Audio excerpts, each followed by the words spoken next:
Ciao ragazzi, benvenuti in questo video. Oggi è un nuovo inizio del nostro viaggio in van dall'Alaska all'Argentina. Siamo finalmente entrati in Cile e siamo sempre più a sud e la fine di questo viaggio incredibile si sta avvicinando. Quando si entra in un nuovo paese c'è sempre una grande curiosità e al tempo stesso un po' di tristezza per ciò che è stato il nostro viaggio fino a questo momento. Per 5 giorni siamo stati al confine tra cielo e terra, sull'altopiano boliviano tra vulcani e deserto nella incredibile ruta de las Lagunas, rischiando tanto ma archiviando un'esperienza unica. Un vero regalo che ci ha fatto il nostro van, divorando pietre e sabbia senza rompersi definitivamente. Questa volta vi confesso che ci sentiamo veramente strani a lasciare l'America Latina più intensa e più profonda. È vero, anche il Cile fa parte di questa incredibile comunità di paesi che parlano tutti la stessa lingua, ma il livello di civiltà, progresso e benessere raggiunti, da quello che possiamo vedere, ha secondo noi un po' messo da parte l'essenza che ci ha trasportato fino a qui dal Messico.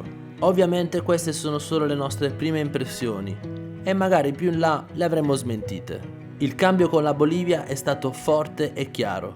Panorama a parte, sembra di essere veramente in Europa. E quindi ci prepariamo a questa nuova avventura dove le strade non sono più una lotteria, i servizi sono disponibili ovunque, ma noi continueremo a cercare avventura e a essere curiosi, perché questo è lo spirito del nostro viaggio.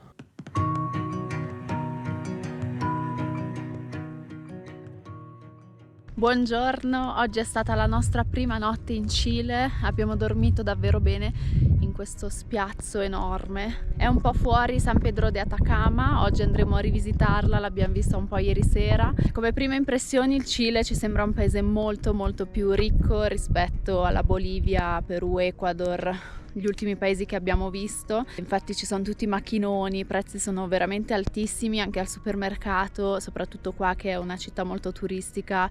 I prezzi sono alle stelle, quindi aspettiamo a fare la spesa. Dietro di me c'è il vulcano Licancabur, che è la montagna più alta di questa parte delle Ande, e noi l'altro ieri eravamo proprio dietro questo vulcano, lo vedevamo dall'altra parte, infatti è metà boliviano, metà cileno. Il paesaggio è tutto desertico, a parte alcune zone come queste qua davanti a noi che penso siano dei resort. Ora stiamo finendo di pulire il van perché era sporchissimo, è pieno di sabbia ancora dappertutto, però ce la faremo.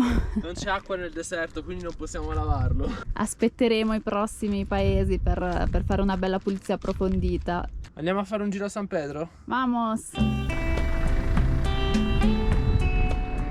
E così scendiamo da questa terrazza naturale con vista sulle Ande verso il villaggio di San Pedro de Atacama, capolinea per migliaia di turisti che vengono a visitare il nord del Cile.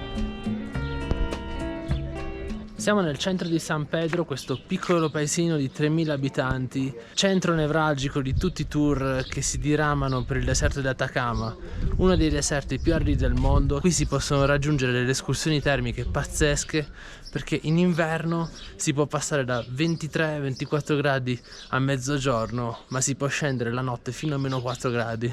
Incredibile, qui in Cile ci sono i carabineros, carabinieri del Cile, e hanno anche dei bellissimi pick-up.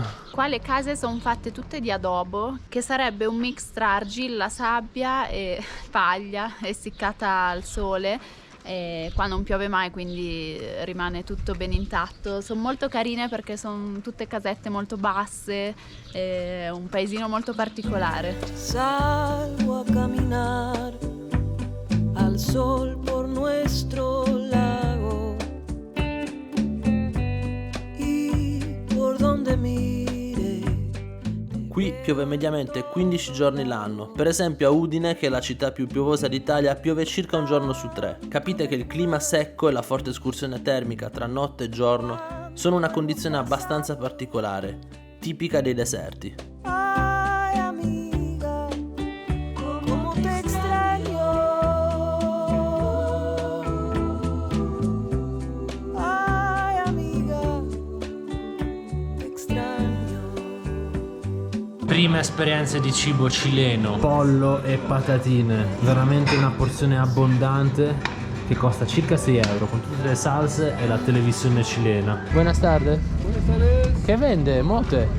Hay mote con bolsillo y chicha morada. Chicha morada. ¿Y mote qué lleva? Trigo y durazno. Es como la bebida boliviana. Sí. Una chicha morada, por favor. Il vaso? Mil. Ecco la ciccia morada. Sentiamo com'è. Oh, bella rinfrescante. Grazie. Grazie. Con questo caldo ci vuole una bibita rinfrescante, perché se stanotte c'erano 3-4 gradi, adesso ce ne sono 26-27. Una specie di granita e io sento molta cannella, poi non capisco bene cosa ci sia. Buona, dolce, si ricava dal mais, però noi in realtà siamo interessati molto più al vino. Non vediamo l'ora, finalmente siamo nei paesi giusti per iniziare a bere il buon vino. Comunque, se questa bevanda in Bolivia costava circa 25 centesimi di euro, qui costa 1,30 euro praticamente. C'è una differenza abissale. Sia invencible. Ma in tutta questa bellezza e attenzione per il centro turistico più famoso di questa nazione si nasconde purtroppo un grave problema che mette a rischio l'intero ecosistema desertico andino. Una piaga che cresce di anno in anno. Tu magia. Nella città si vedono tante scritte contro il litio, perché qua intorno a San Pedro se ne trova veramente tanto, e visto che sale sempre di più la richiesta per batterie e altro, purtroppo stanno un po' distruggendo tutta la natura della zona. Anche noi purtroppo lo usiamo per molte cose, però speriamo che nei prossimi anni si trovino dei modi un po' più sostenibili. Anche i tetti sono di questo adobo che è praticamente paglia e argilla seccata. Quindi se piove io non so che cosa succede esattamente, ma tanto non piove, quindi che problema c'è?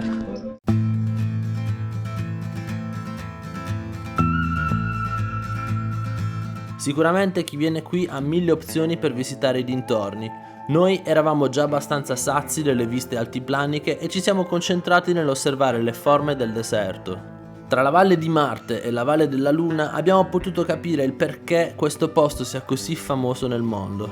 Stiamo attraversando questa strada che è accanto alla Valle della Morte o la Valle di Marte, si chiama in due modi. Paesaggio desertico con formazioni rocciose e sabbiose.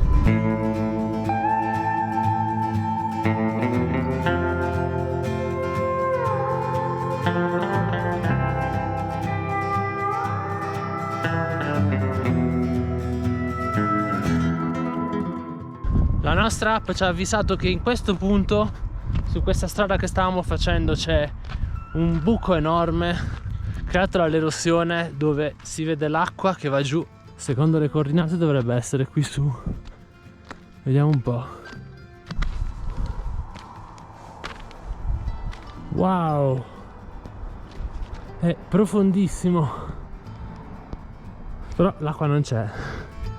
Vabbè dai, può capitare di arrivare pieni di aspettative e qui l'acqua non c'è, o meglio, c'è solo pochi giorni all'anno. Non vieni qui per vedere le cascate, ma i colori del deserto che in questo punto dà il meglio di sé. Siamo venuti a vedere un altro mirador della Valle della Luna. Questo è veramente incredibile. Mamma mia che bello.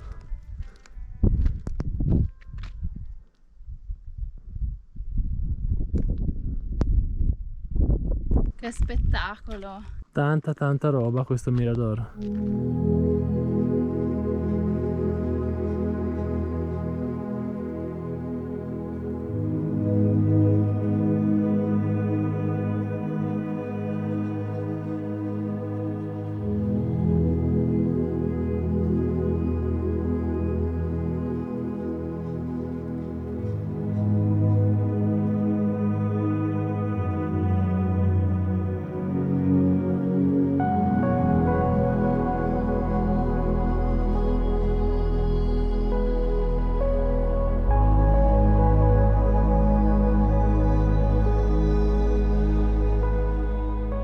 La Valle della Luna e la Valle di Marte sono tra i luoghi più affascinanti del Cile, una meraviglia della natura che regala incredibili emozioni per gli occhi.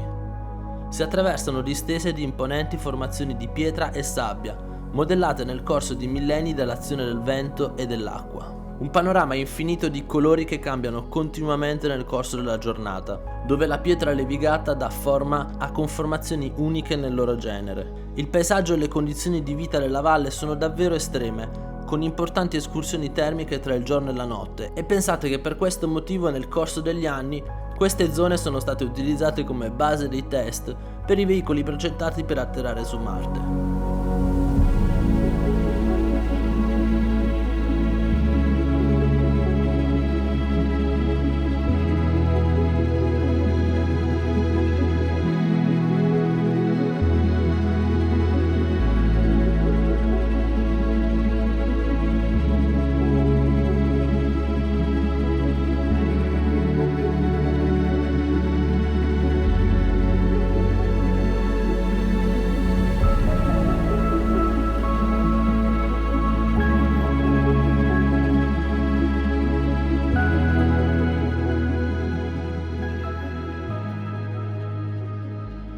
Oggi ci stiamo dirigendo a Calama, che è la prima vera grande città del Cile che incontriamo. A Calama dovremo fare tantissime cose perché i prezzi sono, ci dicono, più bassi rispetto a San Pedro de Atacama, e soprattutto dobbiamo riparare i danni subiti durante la ruta de las Lagunas in Bolivia. Quindi adesso facciamo tappa tra 40 km dal meccanico per riparare 2 gomme, perché la prima, quella che si è rotta, l'abbiamo cambiata, ma quella di scorta ha una piccola perdita dalla valvola.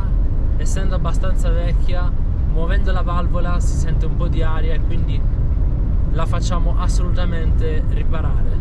La strada è bellissima, desertica, fa caldo, stiamo scendendo dai 2000 metri a non so quanti metri, ci avviciniamo sempre di più verso l'Oceano Pacifico.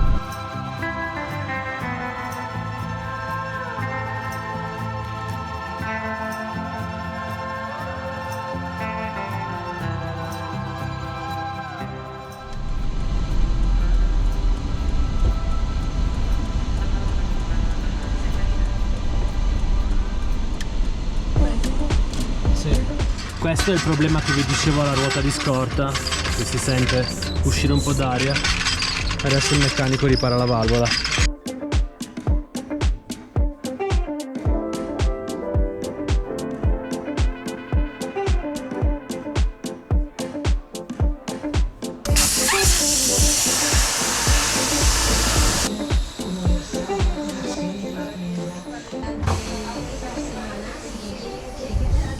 Questa qui è la nuova valvola che adesso verrà inserita.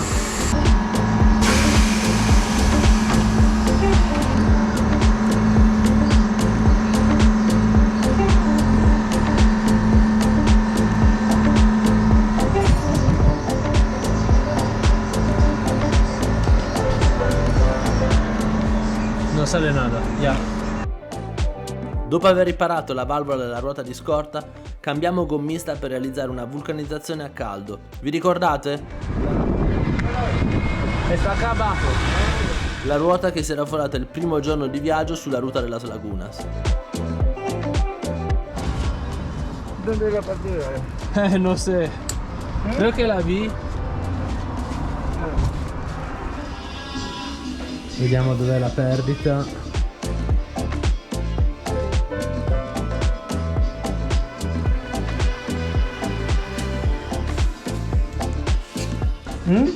Ah, Saka, ecco la perdita.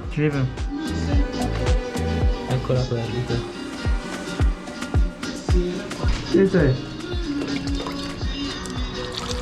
Questa è una pietra. Sí. Se puede reparar. ¿Sí? Sí. Sí.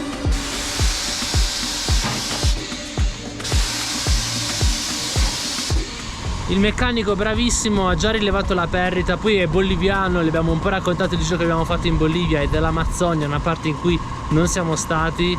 Adesso ha messo il segno e si prepara a riparare la ruota con una vulcanizzazione a caldo, la stessa che avevamo fatto in Colombia. E si tratta sicuramente di una pietra che abbiamo preso lungo la strada per la ruta de las Lagunas.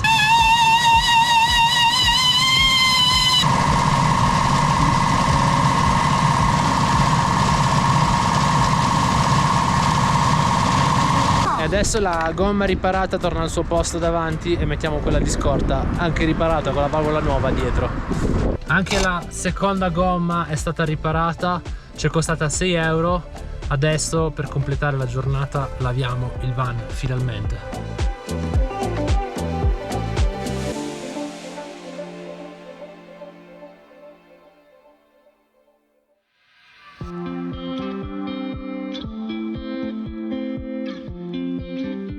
Ok, abbiamo risolto quasi tutti i problemi al nostro van. Per ora ci possiamo rimettere in strada finalmente con le gomme a posto e attraversare il deserto. Esploriamo i dintorni di Calama, città famosa per le miniere a cielo aperto più grandi del mondo. Qui si estraggono ogni giorno rame e altri metalli. Da lontano si vedono i dumpers, ovvero i camion da miniera più grandi del mondo. Questi enormi veicoli sono alti quanto un palazzo di 2 piani e riescono a trasportare, pensate, 400 tonnellate di materiale che dalla miniera va direttamente agli impianti di processo. Oltre tutto questo c'è solo deserto ed è tempo di lasciare questa città per dirigerci verso la prossima tappa del nostro viaggio, che sarà la città di Antofagasta, affacciata sull'Oceano Pacifico.